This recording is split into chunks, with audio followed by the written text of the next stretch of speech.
В период Великой Отечественной войны в Удмуртии было сформировано и перебазировано около 70 эвако-госпиталей. Для их размещения были предоставлены лучшие здания больниц, санаториев и школ. Помимо общехирургического направления работали и специализированные для солдат с челюстно-лицевыми травмами, ранениями глаз, болезнями уха, горла и носа, госпитали нейрохирургического профиля. Главному хирургу эвако-госпиталей, доценту, а позднее профессору Семену Ворончихину удалось собрать лучших специалистов Ижевского медицинского института, которые вложили немало сил и мастерства в организацию лечебного процесса. Они обучали молодых врачей и сами стояли у операционного стола, спасали жизни сотням бойцов. На базе эвако-госпиталей медики проводили исследовательскую работу. В годы войны ими было написано 177 научных работ, внесено до 25 рационализаторских предложений. Были введены такие способы лечения, как пересадка костей, донорство костей во время операций,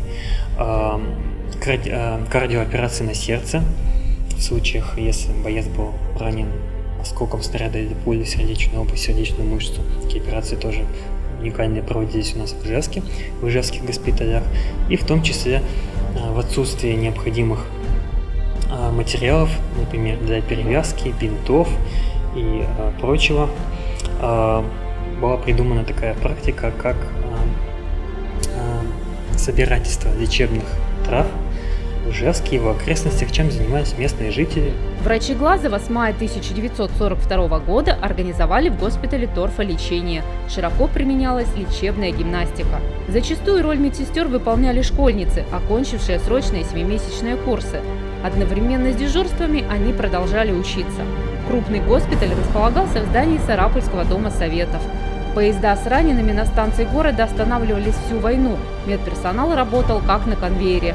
Порою проводилось по 30-40 операций в день. Главным хирургом и консультантом был Петр Митрофанов.